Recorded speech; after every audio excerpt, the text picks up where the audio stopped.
Today we're talking with Harold Soderlund, who is in many cases the individual who has helped many broadcasters encounter changes and both on the business side and the programming side in broadcasting Nebraska. Mr. Soderlund is a member of the Nebraska Broadcasters Association Hall of Fame. He is the individual who started KOOO Radio in Omaha and for many years owned the Soderlund Company, which is a station representative firm which represented many broadcasters. In that kind of capacity, he has had the ability to deal with stations and to deal with his own career specifically in terms of broadcasting. Back when you first started out in broadcasting, Harold, it was with KFAB, but KFAB was in Lincoln in those days. What was KFAB like in the 1930s in the Lincoln? Well, KFAB was a big farm station. I joined it when it went 50,000 watts and moved its studios and main offices to Omaha. At the same time, they maintained studios in the old Sharp building. The name has changed, but it's the tall building at 13th and N Street on the southeast corner. What year was that? That would be 1944, probably. Yeah. So what was the station like in those days when you first joined KFAB? When I first joined KFAB, there were 100 people on the staff. That included entertainers because they had Radio Rangers and Texas Mary and all kinds of different people that came through. They did a lot of mail order. Prior to that time, they were at 780 on the dial, and the flat top antenna was out in front of the fairground entrance in Lincoln. And then when they got 50,000 watts, it moved, the three towers moved south of Papillion, Nebraska. The station was a farm station. We had a farm director, and then later we had a farm director and an associate farm director. Farm was a big part of our income all the time I had any association with it, and up until, maybe 8-9 years ago, farm was a big income producer for them, but they don't program that way now. Talk about the people that you smiled as you talked about people who were entertainers, live entertainers in radio. Well, what did they do? They played the guitar and sang through their nose, and people liked that. Who sponsored those kinds of programs? Oh, Gooch Mills was one of our big sponsors. One of the problems we had was we couldn't get the announcers to read the copy before they got on the air. And one of the things we had were letters. People would write and say how they liked Gooch products. And this announcer, after he scooted in, just about 1 second late, they should have put a bank around the door going into the studio. He'd get in there and then he'd pick up this stuff and he'd start to read it. He read the commercials and then he was going to read these nice letters. He got into one that was highly critical of Gooch and KFAB and him and the whole system. And he kept reading, but real carefully, I guess. Yeah, well, that's right. You never stopped. You just kept going. When these people, the performers were on programs, the program was sponsored entirely by a particular company like Gooch, I gather, as opposed to service sponsors? Well, it did that particular program. It was a news program. But no, you had programs where you, as you currently do, have announcements that would be put in. We had about eight people in the mail room to answer the mail, and this explains why they had the enormous staff. I don't know what the staff is now, but I would assume it's someplace around 30. But you had the entertainers and you had the mail people, and we had an excess of income over outgo, so we had assistants that you don't have now. You had traffic directors and assistant traffic directors and people like that today it's all squeezed down. I don't remember how many engineers we had, but I think at the transmitter alone we had 5. And then you had studio engineers. You had to have somebody run the gain because they knew that no one else had enough smarts to do that. They found out since that it can be done a lot cheaper with a lot fewer people. Who owned the radio station? It was owned half and half by the Lincoln newspapers and the Seidels Company.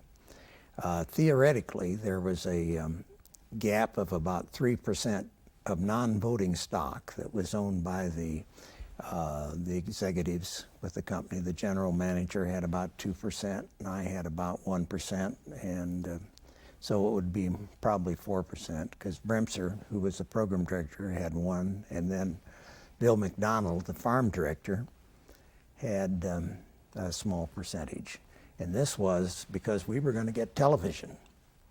And the Communications Commission, we were told by our attorneys and advisors, the Communication FCC viewed the ownership and management integration as a positive stance for the station. Well, lo and behold, look who got it, the Omaha World Herald. They couldn't even run a radio station, KOWH successfully. They had to sell that.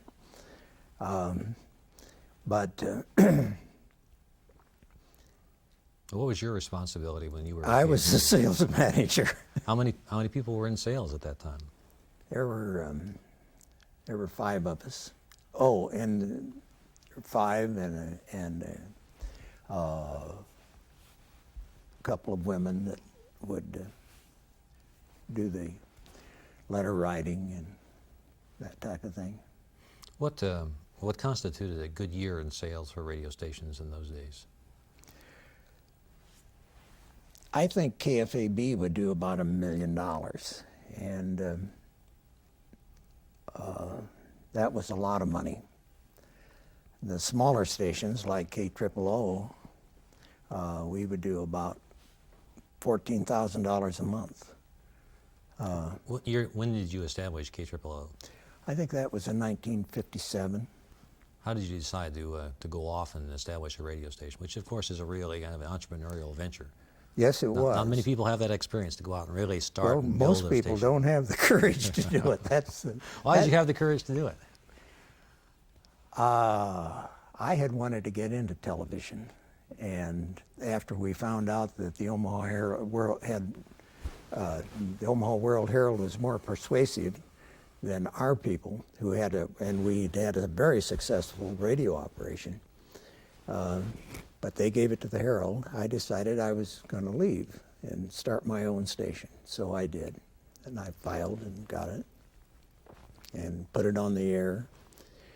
And in order to stay alive, because KFAB wanted me to stay, but they felt I'd be competition. Well, I wasn't much competition, but I had to support myself, and that's how I formed the rep company.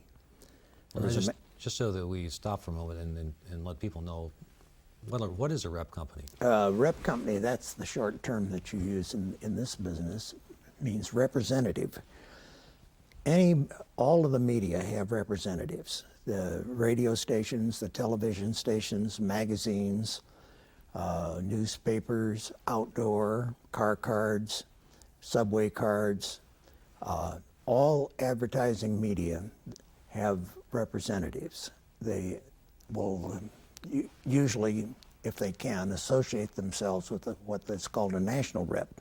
These people will have offices in New York, Chicago, Atlanta, San Francisco, Los Angeles, and depending upon their clients, maybe more and maybe less. The firm that I started was called a regional representative. I would represent Nebraska, Kansas, South Dakota, Iowa, Northwest Missouri, Colorado, Wyoming, that area. And then I made associations to be the Omaha office for a national rep and representative firm. You worked on at that time, you worked on commission. You would negotiate your payment from the stations. Actually, what you did was work for the advertisers and the agencies, but the stations paid you. That's still true. And that's a point that is very difficult for an outsider to understand, but that's the way it works. Well, take us through a specific example. Well, an example would be Storrs Beer is a regional beer that sold more beer than all of the other breweries combined in the state of Nebraska. They were a big advertiser. And you would go to the advertising agency and try to sell your stations to them, in contrast to the stations that weren't represented by you. I was the only regional representative for many, many years. I was the first one here. A friend of mine by the name of Hugh Feltus, he was the first president of RAB. That was a firm that measured audiences over the United States for radio stations. And prior to that, he'd been the general manager of KFAB, and they had KFOR and KOIL in this same Central States Broadcasting Company. But when he left RAB, he went to Seattle, and he started a regional representative firm for Seattle and Portland and the Northwest. And when I sold KOOO, I went up and saw him, asked him how it worked, went back to Omaha and started it. And how many years did you keep the firm in operation? Until last year. I just retired a year ago. A long time successful venture that you Yes. spun out of your outgrowth in terms of your background, Yes. in terms of Yes. radio Yeah. sales. Yeah, and then as a part of the rep business, we syndicated some programs. Our most successful ones were Martha Bolson for radio and television, and we were over a large part of the central United States. And we had the Mel Hansen show on a regional basis. Mel Hansen had been the farm director at WOW AM and TV, and he did this program for us. Harold, in terms of this sort of thing, you met and knew well a lot of people who were prominent in Nebraska broadcasting. Yes. What names of people come to mind that are people that you were associated with and worked with in this period of time? Well, this is I think the word colorful business would fit. It's an all-purpose adjective that I see that you appreciate that. Well, there are a lot of them. Dick Chapin was the one that we organized. When I formed the rep business, Chapin got a hold of me, and we organized what it was I named the Hometown Radio Group, which were the Stewart stations, the Bob Thomas stations, meaning the Hughes. They owned the stations out of Norfolk, and a few others. And that's how the rep business started. Chapin is quite a colorful person. He's been very prominent in this business, nationally and locally. Now he's a station broker. One of the people in the Hometown Radio Group was the manager and owner of KOLT, Scotts Bluff, Les Hilliard. And his wife, Ruth, was very active in that operation. Don Cyril was a very important person nationally. He'd worked at WIDBW. His family, the call letter KOIL, I think it's still in existence, stands for oil, K-oil, O-I-L. His family the Cyril Petroleum owned Barnsdall in Council Bluffs, and they built this station to publicize their products. Don was the manager of KOIL, KFAB, KFOR. Later, he owned part of KOA Denver, AM and TV, along with Bob Hope. He was West Coast manager for ABC Network. He was a very prominent and colorful man. First time I saw him, KFAB had a studio in the Lincoln Hotel, which is no longer here. It's a new hotel there now.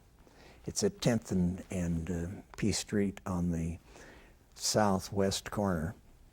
And they traded out the space with so they didn't have to pay any rental for studios.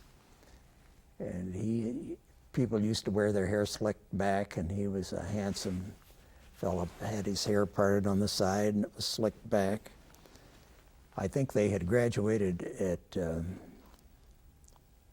well anyway, I remember that he had bought KMMJ, and I don't remember anything more about it other than that. But I was associated with him on and off for a number of years after that. What about Todd Storrs? Well, Todd Storrs was certainly one of the most important radio station owners and operators in the country. He worked in a station in Kansas. Then he worked at a station, the call letter's no longer there, but the frequency is. The frequencies never seem to leave, but the names change. It was KBON in Omaha.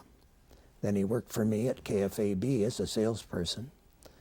Then he and his father bought KOWH from the Omaha World Herald. OWH stands for Omaha World Herald. They copied the programming from KOWH, made a tape, bought a station down in New Orleans, played it there, but revising it so that it would fit.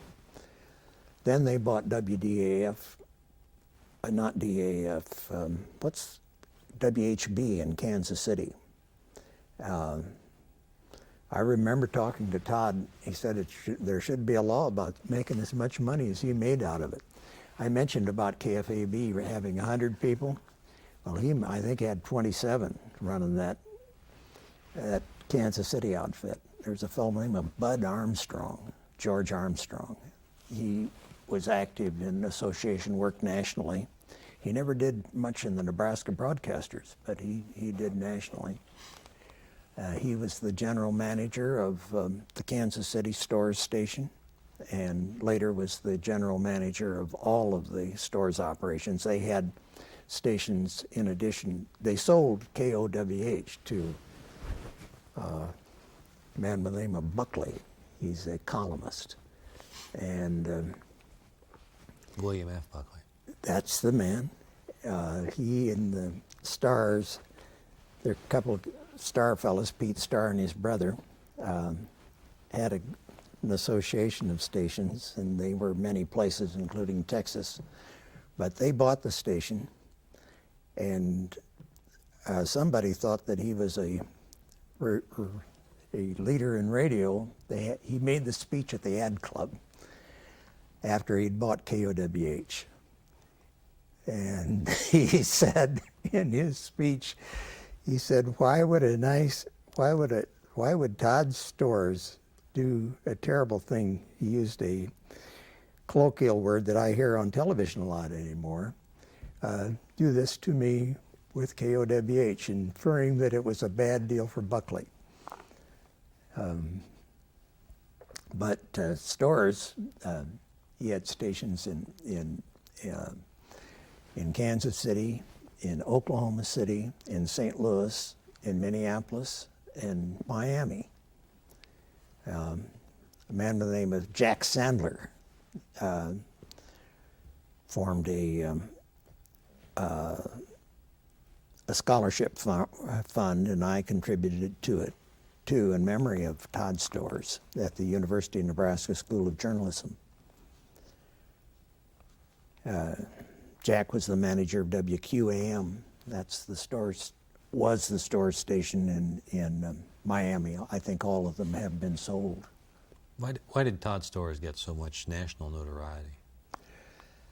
A lot of people thought that he, and I think it might be partly true, that he created the top 40 format, the popular music that you select and play over and over and over again.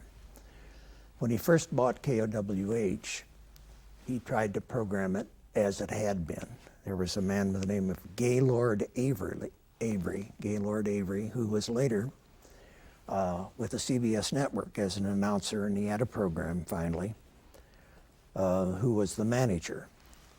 But Todd wasn't doing as well as he wanted to do. And so he sent Gaylord to New York City to listen to the Make-Believe Ballroom and the different stations there. And I think that they were the first people with Top 40. They never called it that. But a lot of people thought that when Gaylord came back, that they created Top 40 in Omaha, and they may have. McClendon down in Texas was been big in that, and he certainly was a pioneer in the Top 40 format as well. Why was he so important in radio? I think it was because of the pop music format. A lot of people thought that radio was dead at that time in the early 50s. And that television was going to kill them. And they were wrong. It became very strong. And there were many, many fewer stations then than now. Now we have so many and so many varied formats. I think the reason that he was important is he certainly was extremely, I think, the most important person in the country in popularizing the Top 40 format. Secondly, he knew how to promote. He told me he could promote a station in a town, and in 30 days he'd be #1. He did that. He didn't do it in Minneapolis. That's where he stubbed his toe. But WDGY was 50,000 watts that largely went straight up in the air. It had more towers in that directional array than you could shake a stick at. And you had WCCO, you had a lot of big competition. Now I talk to my friend Max Brown, who lives up there, and they've got, 40 stations, AM and FM together, that come into that town. It's far different now than now. But he was important because he knew how to promote, he knew how to get audience, he knew how to make money, and he made a barrel of it. And he died, he was less than 40, wasn't he?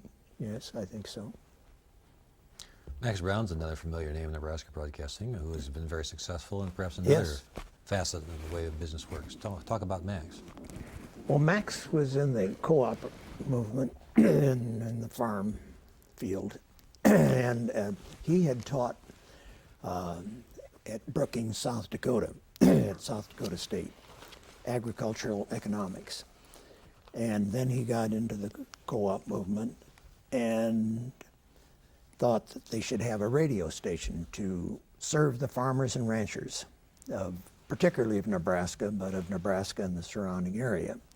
And there was a station, I think in Indiana, that had a format that he admired, and he hired a consultant person that was associated with that station that helped put it on, and they put the station on the air.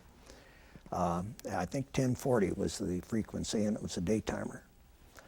And he served, when I was at KFAB, people called up, and I don't know whether it was Max, but it was somebody that called up and wanted the grain markets on at 1:30 when they closed. And I told them there's no way we would do that.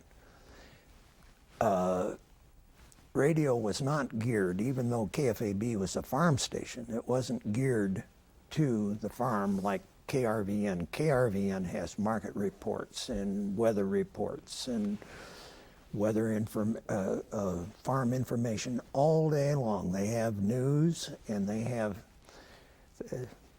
some some country music, and they have lots of commercials, and they are also highly successful. Eric Brown has done, and Gordon Bennett, they're both currently with the station. Eric Brown is the general manager, and Bennett is the general sales manager. And they've really made that in the time, people tell me that radio has a hard time, and I know that it does on certain occasions, but these people are making it go. They have from the very beginning, and now they're at 880, full-time, 50,000 watt station. And they got that frequency by making a deal with Don Cyril, that I mentioned earlier. He owned KMMJ, and he wanted it. And for some reason or another, he decided to give up and let KRVN have it for a financial consideration, of which I am not privy. How long was Eric's father, Max, the general manager of KRVN? He started that, I think, in about maybe 1951 or 50, right in that area of time. And he served, I don't know how long Eric's been manager, but certainly he's been there at least 10 years. Eric was taught at South Dakota State. He was head of the half of the educational television and radio for the state of South Dakota, and taught journalism. What sort of things come to mind when you talk about the phenomenon of farm stations? That's the sort of thing that people don't necessarily think of or understand. What is a farm station, and what are other farm stations besides KFAB and KRVN? Well, KFAB has largely pointed its audience toward Omaha, and so they have decreased their farm programming to a very major extent. Conversely, KRVN started as a farm station, meaning that they have farm programming. They have information programs all day long that directly impinge on the farmer's financial interests. And that is the big difference. If you're interested in farming, and many people who are not on the farm have financial interests or an interest in it, they have a big audience out there, that it isn't just farm, because the number of farms in Nebraska has decreased substantially in the time they've been on the air, but their income, their audience has grown. And this is in competition with so many stations all over their listening area. But they have a big income and are able to pay several farm directors and buy the different services that give them the information. They're a nonprofit station, and any profit that they make should go to the Ag College, University of Nebraska School of Agriculture, and other worthwhile things, but it's nonprofit.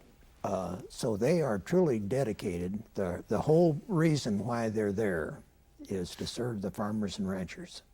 From your expertise in the station representative business and the farm station, what would be the percentage approximately of the income of a farm station from agribusiness specific products as opposed to just general products? I couldn't guess, but I would say that in their case it would be 70%.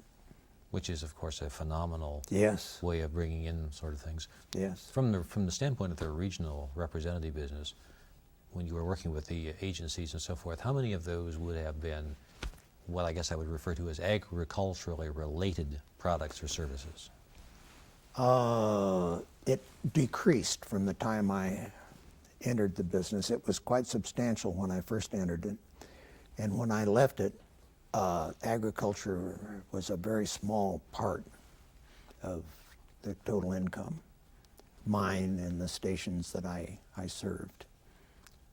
Let's talk a little bit now about FM radio. Yeah. When you were with KFAB, that was big on terms of AM, and yet KFAB did experiment with an FM station back there sometime in, what, the late 1940s or early 1950s? They certainly did. They applied for Joe W. Seacrest was the publisher of the Lincoln Journal, and I think the most influential person in the running of KFAB. I think somebody told me that he was the smartest person on anybody's board, and Jiggs Miller, who used to be the program director at KFAB, told me that. And he was not only the smartest, but I think if he had anything to do with it, he wanted to run it. And he thought that we should have an FM station. So the KFAB applied and secured a license, first for the city of Lincoln, and then they got it transferred up to Omaha. They bought the tower, they bought some of the equipment, and the tower just laid down in a field for years till they gave up the license. And then one of the first FM broadcasters, a man by the name of Jack Katz, who worked for KMA and KFAB and various other people, put up an FM station using that tower. But it was a disaster financially. KFAB never did broadcast. Since FM is, of course, is the big part of the radio business now, and KFAB has an FM frequency, and it's highly successful. On KGOR. Yes. In terms of individuals who are members of the Nebraska Broadcasters Hall of Fame, one of the first people inducted was John Gillen, who was with the WW stations in the 1940s. What do you recall about John Gillen? Well, John Gillen was the best radio salesman I ever knew. I think he was a wonderful man. Interestingly enough, not many people remember him. I try this on some of the people that I am associated with at WOW. Ask them about John Gillen, they've never heard of him. But he was one of the pioneer presidents of the Nebraska Broadcasters Association. He worked for the Woodmen of the World. That's where the WOW comes from. And he was there first as an announcer, and then as manager, and then general manager. Then later, they applied, and he became a 25% owner. They applied for television, and he secured that, and I am convinced that the added responsibility of the television station of building that and running WOW has killed him, because he died in his early 40s also. And not also, but he did die in his early to mid 40s. He was a man that would not let the feeling of competition color his judgments. I worked for KFAB. I was his competitor. I was the sales manager. He was the general manager of WOW.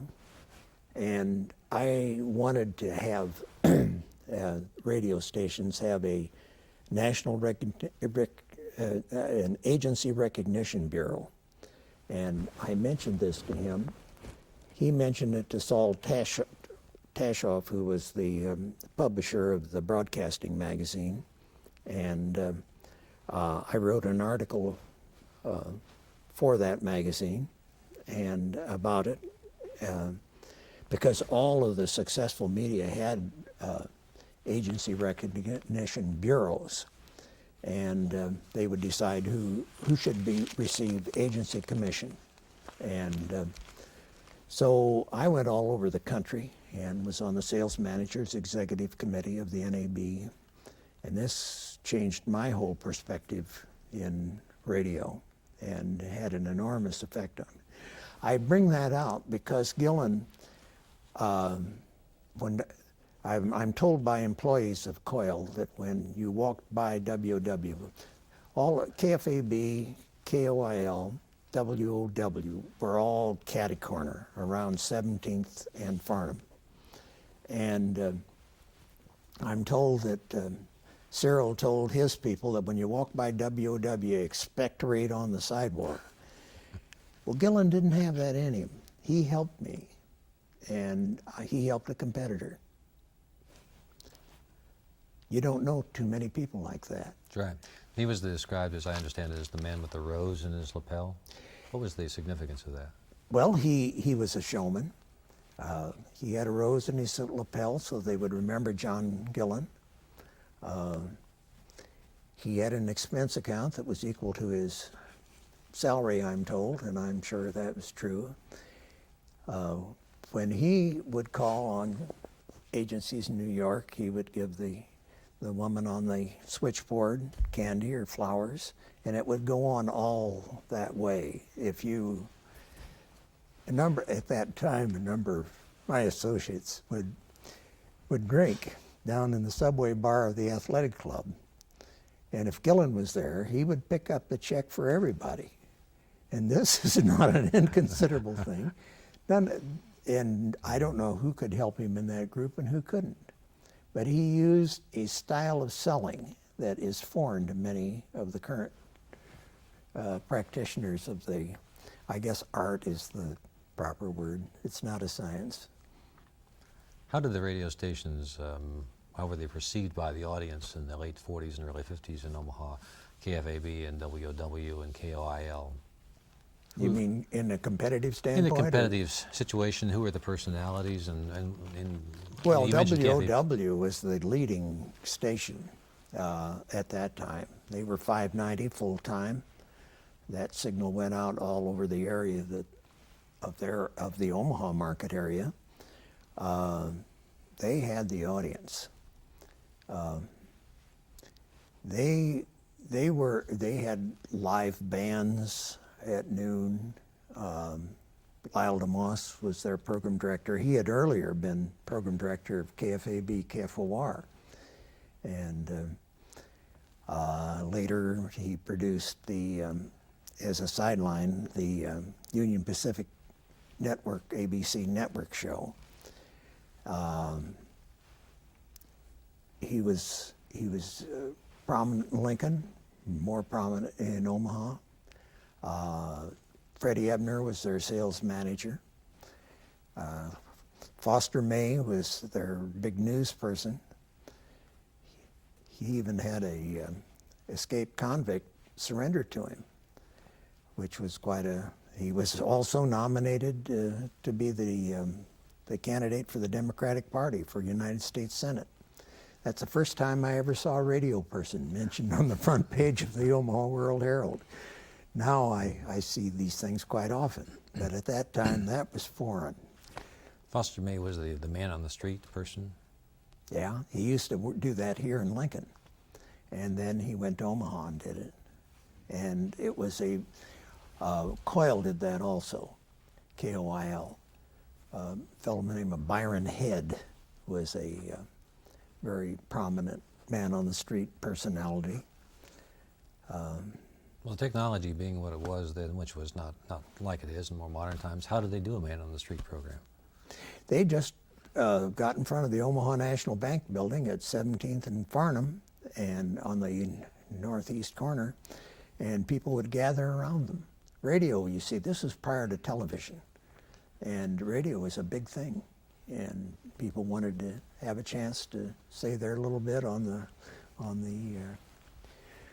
the microphone. This is essentially adjacent to their studio facility then. Yes. So, yeah. They didn't go out very much. We went out on remotes occasionally, but not often. So if KFAB was essentially the farm station and WW had the leading audience, how did KOIL and the other stations fit into this mix in Omaha? Well, KOIL they were the ABC station. They had Polly the Shopper, which was a live shopping show. They had Crime Clan, which was a nationally acclaimed mystery show that went on once a week. They had local production, much more than anybody has now, and it was a big part of their programming, plus the network.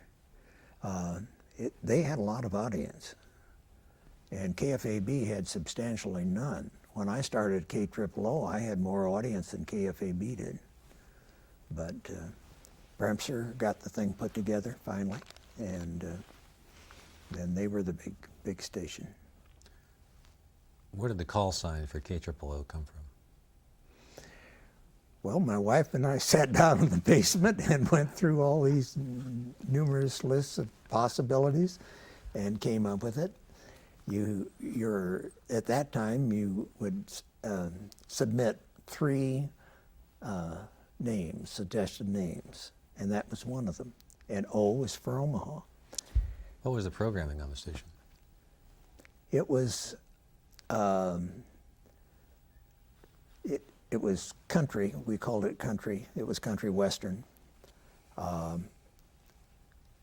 every third record was a polka, because this was in South Omaha, and we programmed what the commission claimed they wanted. They wanted a regional station, we were a regional station, to serve all segments of the listening audience. In other words, we were supposed to serve the women's interests, farm interests, labor, children.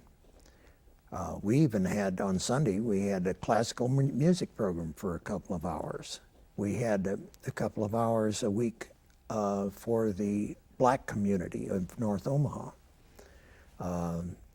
We had a labor union program, a man by the name of Phil Allen, who's still around in this business, and later had a coast-to-coast association with the NFO, National Farmers Organization, with a program. I think it was daily. He did this program. So we tried to serve everybody, and well, that's what we tried to do. We did it well enough till I could sell it.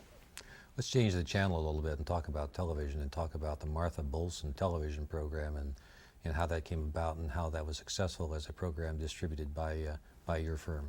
Yes. Well, Martha Bolson was a homemaker. That was the term we used. First, she was a home demonstration agent for the power company in Omaha.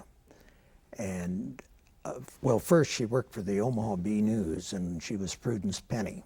And she wrote a column about cooking and shopping. And then she worked for the OPPD, and Tidy House was a big detergent. They made starch and detergent and different cleaning compounds and polishes and things of that nature. And they hired Martha Bolson and several other women to have a radio program over much of the Midwest, and to sell their Perfects and the different products that they had. And they sold this out to Pillsbury. Well, when that came about, Pillsbury didn't want any of these programs. And so a friend of mine, Adam Reinemund, who was an old-time radio man and then was in the advertising agency business with Buchanan Thomas, asked that I help Martha. And so I said that I would, and I talked to Martha, and she said she didn't need any help. And why did Adam want me to help? But in any event, we did get together, and we went out. I went up to Minneapolis and got them to Pillsbury to sponsor Martha on a number of stations, television and radio. I think we were on 6 television stations and innumerable radio stations through the Midwest.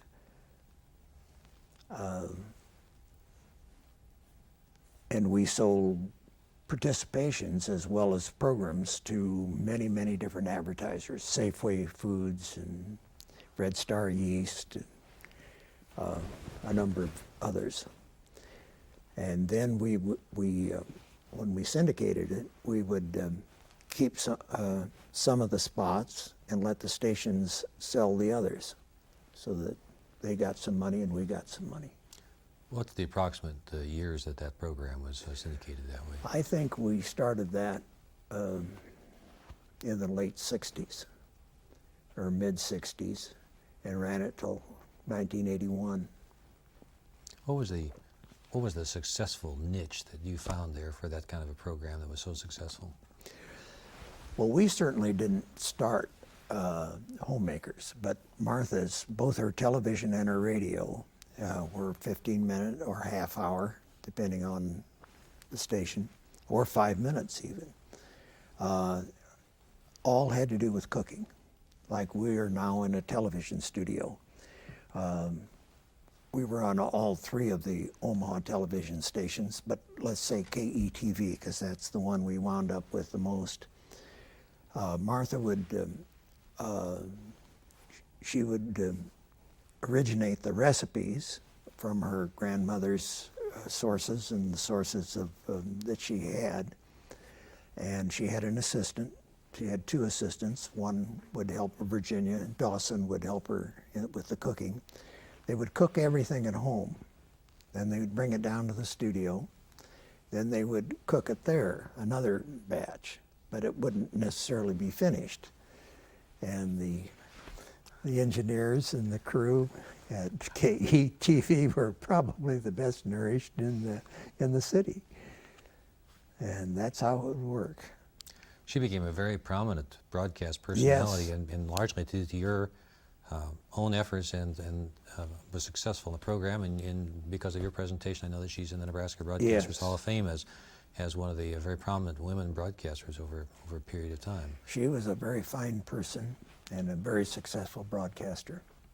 And that would it be fair to say that was looking for the right niche for programming at a particular point in Yes. time to be able to do that sort of thing. Well, what other personalities might you think of, both management people, sales folks, I guess, as well as the air people, that are somebody that we haven't talked about that you might think would be useful to consider? Well, I think Roger Larson, who was manager of KFOR for many years, he was a very fine person, a credit to this industry. And Willard Morton, I remember him from KMMJ very fondly. Harry Peck worked for KFOR, was manager at KFOR before Chapin took the job, and then he ran a television and a radio out in North Platte, Nebraska. He was a very colorful person. Bud Spence of Beatrice was certainly colorful. I think most of the people in our business are colorful people. They're different. They are different. What sort of things can you pinpoint in terms of the way that the sales operated in the business? When you first started out, how was broadcast advertising, radio advertising accepted when you first started out with KFAB as compared to when you retired? Oh, well, it was not accepted at that time as it is today, because you have the billings, the total billings are enormously greater now than they were then. When I started out, you almost had an arrow that pointed toward New York and an arrow that pointed toward San Francisco, and you would imply that your station covered all that area. You had no surveys. nothing to guide the advertiser or agency. The first person, there was a man named Claude Hooper, who had the Hooper surveys. He was one of the first that I was acquainted with, and I was very well acquainted with him.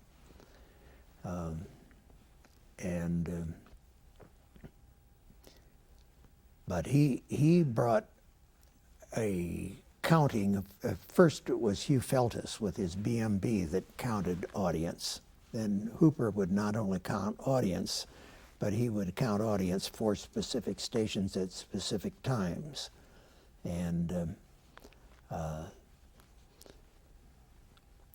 when KFAB and WOW were the big stations in Omaha, I bought a Hooper survey for the state of Nebraska that showed that KOWH was #1 with this top 40, and that stayed right down the bottom of my desk all that time.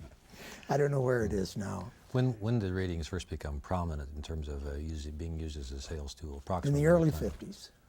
And how did you use them in terms of sales? Well, you'd go and you'd show your customer, your client, the agencies, that you had the most audience, and if it wasn't the most, it was certainly the best quality audience. After all, if you're selling Cadillac cars, you can't sell them to everybody, just so you get the quality audience that only buys Cadillacs, and that's how you would do it. In the 40s and 50s, how important was the tradition of a particular call sign like WW, KFAB, KOOO to holding the audience and maintaining the ratings? I think it was very important. As I mentioned earlier, Todd Storrs said he could change an audience in 30 days. So I don't know the answer to that question. I don't know. It was more important than television because many people don't even know what stations they're listening to. It's Channel 3 or Channel 7 or 11 or 13 or whatever it is, and they don't think call letter to the same degree that we did then. But then, you see, there was KOWH, KOIL, WOW, KFAB. That was all you have. Now, I don't know, there must be 22 stations up there. Harold, you've provided a very insightful look at a lot of changes in broadcasting, and particularly we enjoy your remarkable recall of some of the events that took place in those times. We thank you for this session. We'll be back with you again. It's a pleasure, Larry.